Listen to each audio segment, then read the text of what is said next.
ओम शांति 28 जून 2020। आज की अव्यक्त मुरली की हेडिंग है निरंतर सेवाधारी तथा निरंतर योगी बनो। निरंतर सेवाधारी के साथ साथ निरंतर योगी बनो, बाबा ये कह रहे हैं। तो आज ज्ञान सागर बाब अपनी ज्ञान गंगाओं को देख रहे हैं। ज्ञान सागर से निकली हुई ज्ञान गंगाएं कैसे और कहां कहां से पावन करते हुए इस समय सागर और गंगा का मिलन मना रही हैं। ये गंगा सागर का मेला है, जिस मेले में चारों ओर की गंगाएं पहुंच गईं। बाप दादा भी ज्ञान गंगाओं को देखकर हर्षित होते हैं और हर एक गंगा के अंदर ये दृढ़ निश्चय और नशा है कि पतित दुनिया को, पतित आत्माओं को पावन बनाना ही है। इसी निश्चय और नशे से हर एक सेवा के क्षेत्र में आगे बढ़ते जा रहे हैं। मन में यही उमंग है कि जल्दी से जल्दी परिवर्तन का कार्य संपन्न हो।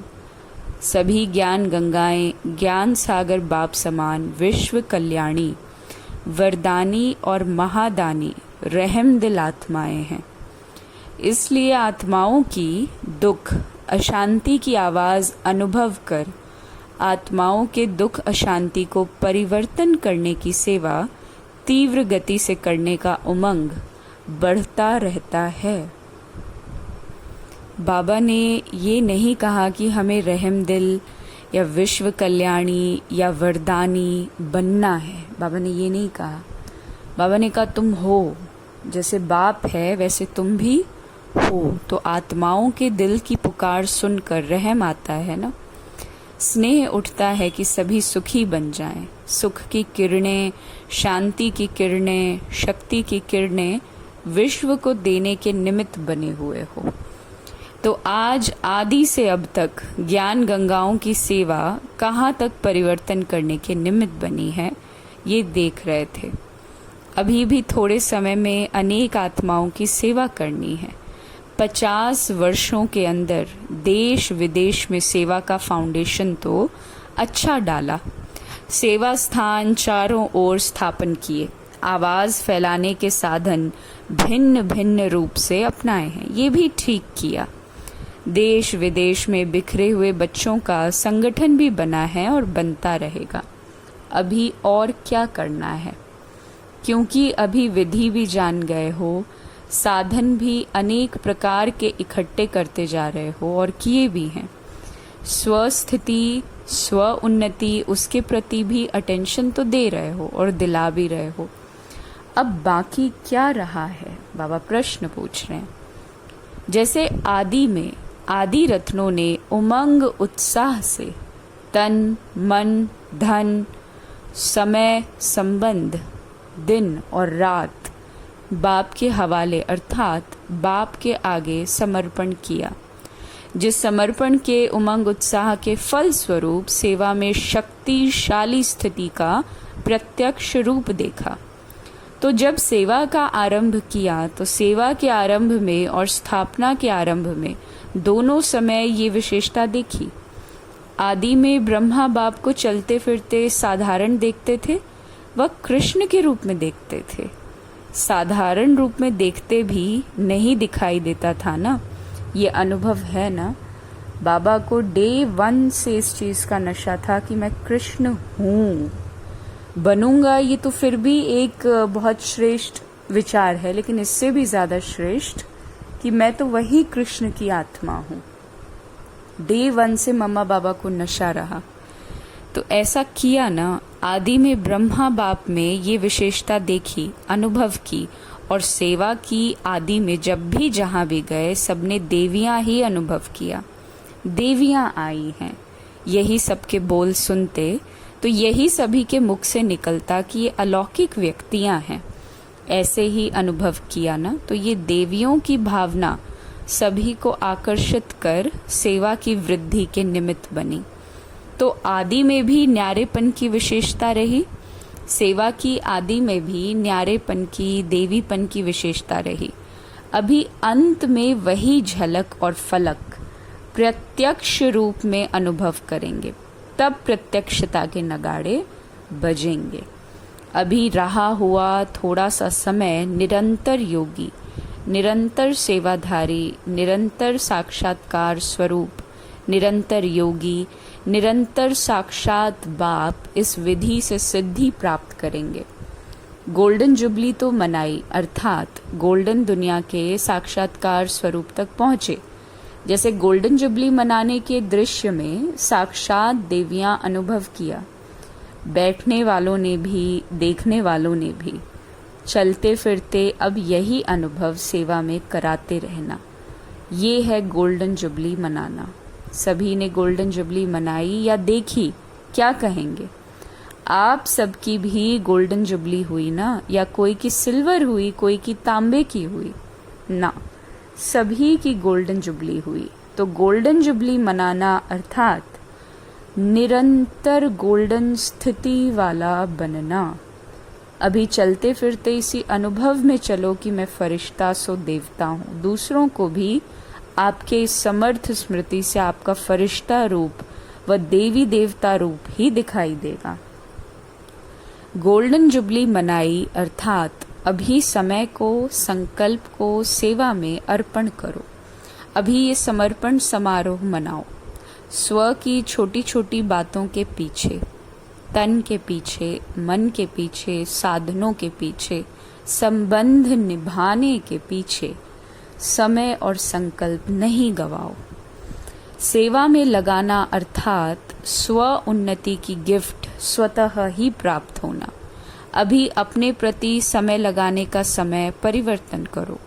श्वास जैसे भक्त लोग श्वासोश्वास में नाम जपने का प्रयत्न करते हैं, ऐसे श्वासोश्वास सेवा की लगन हो, सेवा में मगन हो, विदाता बनो, वरदाता बनो, निरंतर महादानी बनो। 4 घंटे के, 6 घंटे के सेवाधारी नहीं, अभी विश्व कल्याणकारी स्टेज पर हो। हर घड़ी विश्व कल्याण प्रति समर्पित करो। विश्व कल्याण में स्व कल्याण स्वतः ही समाया हुआ है। जब संकल्प और सेकंड सेवा में बिजी रहेंगे, फुर्सत नहीं होगी, तो माया को भी आपके पास आने की फुर्सत नहीं होगी। समस्याएं समाधान के रूप में परिवर्तन हो जाएंगी। समाधान स्वरूप श्रेष्ठ आत्माओं के पास समस्या आने की हिम्मत नहीं रख सकती। जैसे शुरू में सेवा में देखा, देवी रूप, शक्ति रूप के कारण आए हुए पतित दृष्टि वाले भी परिवर्तित हो पावन बनने के जिज्ञासु बन जाते थे। मतलब जैसे कोई पतित आत्मा भी आई तो उन्होंने देवी का स्वरूप समझा, देखा, अनुभव किया, है ना, दादियों के रूप से, मम्मा के रूप से। तो बाबा कह रहे हैं अब वही चीज फिर से हो। जैसे पतित परिवर्तन होकर आपके सामने आए, ऐसे समस्या भी आपके सामने आते समाधान के रूप में परिवर्तित हो जाए। अभी अपने संस्कार परिवर्तन में समय मत लगाओ। विश्व कल्याण की श्रेष्ठ भावना से श्रेष्ठ कामना के संस्कार इमर्ज करो। इस श्रेष्ठ संस्कार परिवर्तन में समय नहीं गवाओ। श्रेष्ठ संस्कार के आगे हद के संस्कार स्वतः ही समाप्त हो जाएंगे। अब युद्ध में समय मत गवाओ। विजयीपन के संस्कार इमर्ज करो। दुश्मन विजयी संस्कारों के आगे स्वतः ही भस्म हो जाएगा। इसीलिए कहा तन मन धन निरंतर सेवा में समर्पित करो। चाहे मनसा करो, चाहे वाचा करो, चाहे कर्मणा करो, लेकिन सेवा के सिवाय और कोई समस्याओं में नहीं चलो। दान दो, वरदान दो, तो स्व का ग्रहण स्वतः ही समाप्त हो जाएगा। अविनाशी लंगर लगाओ, क्योंकि समय कम है और सेवा आत्माओं की, वायुमंडल की, प्रकृति की, भूत प्रेत आत्माओं की, सबकी करनी है। उन भटकती हुई आत्माओं को भी तो ठिकाना देना है ना। मुक्ति धाम में तो भेजेंगे ना, तो उन्हों को घर तो देना है। तो अभी कितनी सेवा बाकी है, कितनी संख्या है आत्माओं की। हर आत्मा को मुक्ति व जीवन मुक्ति देना है ना। हर किसी को जीवन मुक्ति ना प्राप्त हो, सत्युग ना प्राप्त हो, परंतु मुक्ति तो हर आत्मा को देना है। 750 करोड़ आत्माओं की सेवा ऑन एन एवरेज है।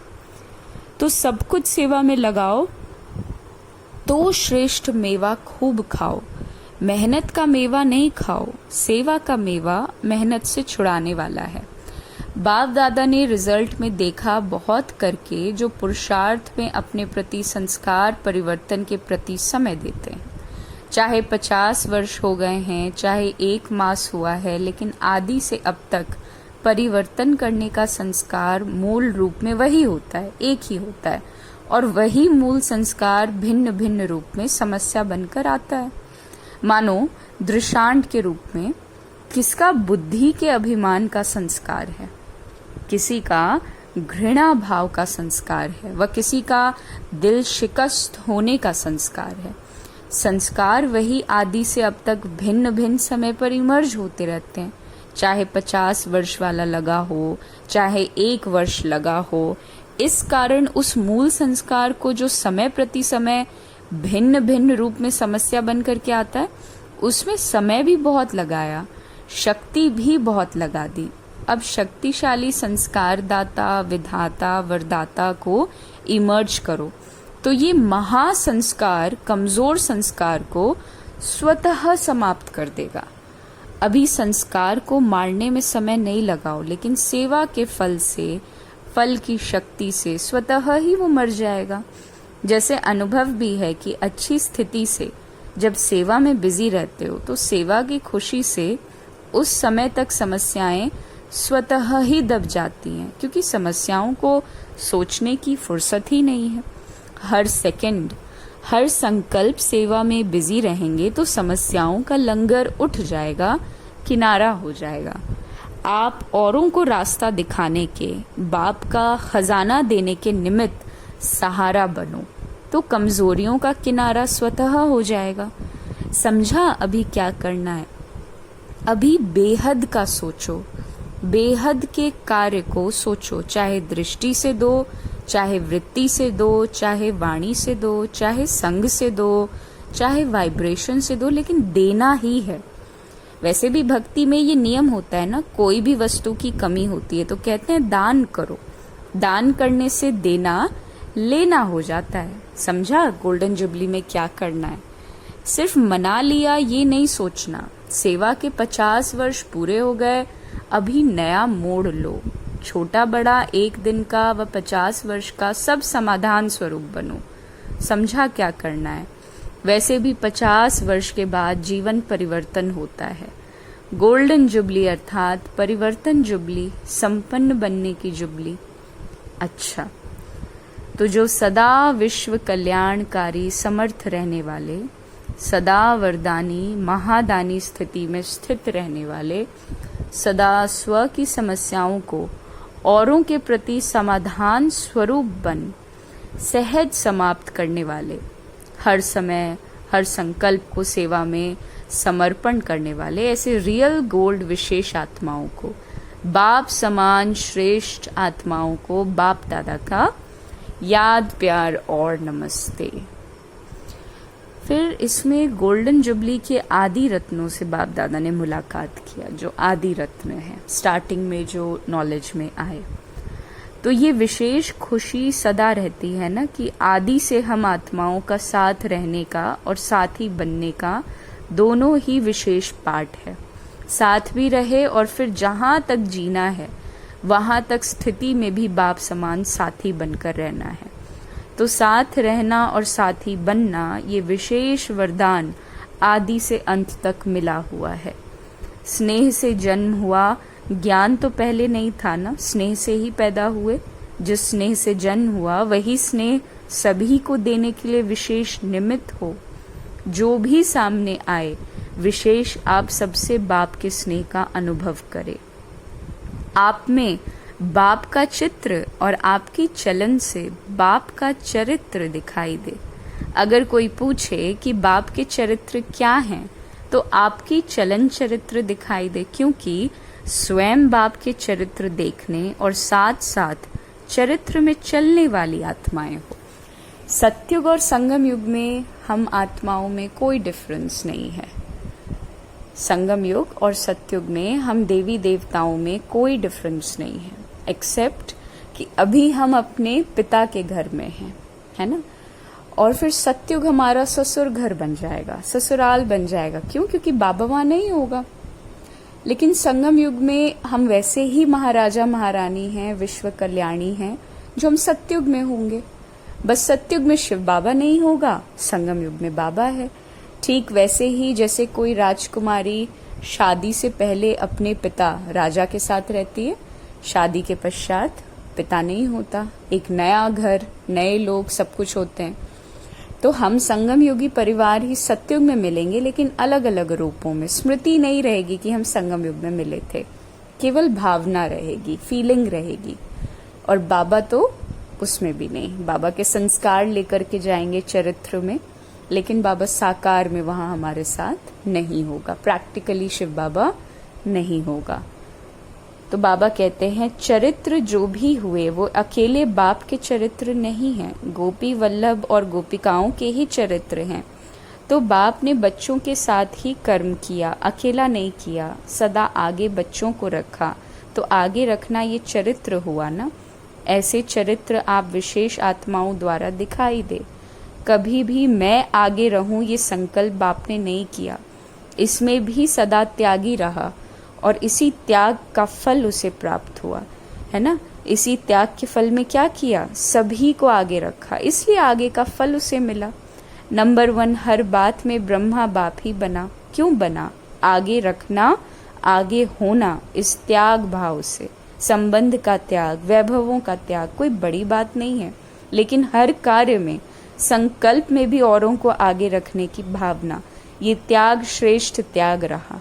इसको कहा जाता है स्वयं के भान को मिटा देना, मैपन को मिटा देना। तो डायरेक्ट पालना लेने वालों में विशेष शक्तियां हैं, डायरेक्ट पालना की शक्तियां कम नहीं है। वही पालना भी औरों को पालना में प्रत्यक्ष करते चलो। वैसे विशेष तो हो ही, अनेक बातों में विशेष हो। आदि से बाप के साथ पाठ बजाना ये कोई कम विशेषता नहीं है। विशेषताएं तो बहुत हैं, लेकिन अभी आप विशेष आत्माओं को दान भी विशेष करना है। ज्ञान दान तो सब करते हैं, लेकिन आपको अपनी विशेषताओं का दान करना है। बाप की विशेषताएं सो आपकी विशेषताएं, तो उन विशेषताओं का दान करो। जो विशेषताओं के महादानी हैं वो सदा के लिए महान रहते हैं, चाहे पूज्यपन में चाहे पुजारीपन में, सारा कल्प महान रहते हैं। जैसे ब्रह्मा बाप को देखा, अंत में भी कलयुगी दुनिया के हिसाब में भी महान रहा ना, तो आदि से अंत तक ऐसा महादानी महान रहता है। अच्छा, आपको देखकर सब खुश हुए तो खुशी बांटी ना, बहुत अच्छा मनाया, सबको खुश किया और खुश हुए। बाप दादा विशेष आत्माओं के विशेष कार्य पर हर्षित तो होते हैं। स्नेह की माला तो तैयार है, पुरुषार्थ की माला, संपूर्ण होने की माला, वो तो समय प्रति समय प्रत्यक्ष हो रही है। जितना जो फरिश्ता संपूर्ण अनुभव होता है वो समझो मणका माला में पिरोता जाता है, तो वो समय प्रति समय प्रत्यक्ष होते रहते हैं। लेकिन स्नेह की माला तो पक्की है ना। स्नेह की माला के मोती सदा ही अमर हैं, अविनाशी हैं। स्नेह में तो सभी पास मार्क्स लेने वाले हैं। बाकी समाधान स्वरूप की माला तैयार होनी है। संपूर्ण अर्थात समाधान स्वरूप। जैसे ब्रह्मा बाप को देखा, समस्या ले जाने वाला भी समस्या भूल जाता था, क्या लेकर आया और क्या लेकर के गया, ये अनुभव किया ना। समस्या की बातें बोलने की हिम्मत नहीं रही, क्योंकि संपूर्ण स्थिति के आगे समस्या जैसे कि बचपन का खेल अनुभव करते थे, इसलिए समाप्त हो जाती थी। इसको कहते हैं समाधान स्वरूप। एक एक समाधान स्वरूप हो जाए तो समस्या कहाँ जाएंगी। आधा कल्प के लिए विदाई लेकर समारोह हो जाएगा, तो अभी तो विश्व की समस्याओं का समाधान ही परिवर्तन है। तो क्या गोल्डन जुबली मनाई, मोल्ड होने की जुबली मनाई। जो मोल्ड होता है वो जिस भी रूप में चाहे, बाबा कहता है जिस भी रूप में लाना चाहे उस रूप में आ सकता है। मोल्ड होना अर्थात सर्व का प्यारा होना। सबकी नजर फिर भी निमित्त बनने वालों पर ही रहती है। अच्छा, मीठे मीठे सिके लदे बच्चों प्रति माता पिता बाप दादा का याद प्यार और गुड मॉर्निंग। रूहानी बाप की रूहानी बच्चों को नमस्ते। हम रूहानी बच्चों की रूहानी बाप दादा को याद प्यार गुड मॉर्निंग और नमस्ते नमस्ते। वरदान है विशेष पाठधारी भव। विशेष पाठ क्या बजाना है? तो श्रेष्ठता के आधार पर समीपता द्वारा कल्प की श्रेष्ठ प्रालब्ध पाने वाले विशेष पाठधारी भव। इस मर्जीवा जीवन में श्रेष्ठता का आधार दो बातें हैं। पहला, सदा परोपकारी होना। दूसरा, बाल ब्रह्मचारी रहना। जो बच्चे इन दोनों बातों में आदि से अंत तक अखंड रहे हैं, किसी भी प्रकार की पवित्रता अर्थात स्वच्छता बार बार खंडित नहीं हुई है, तथा विश्व के प्रति और ब्राह्मण परिवार के प्रति जो सदा उपकारी हैं, ऐसे विशेष पाठधारी बाप दादा के सदा समीप रहते हैं और उनकी प्रालब्ध सारे कल्प के लिए श्रेष्ठ बन जाती है। और स्लोगन है, संकल्प व्यर्थ हैं तो दूसरे सब खजाने भी व्यर्थ हो जाते हैं। ओम शांति।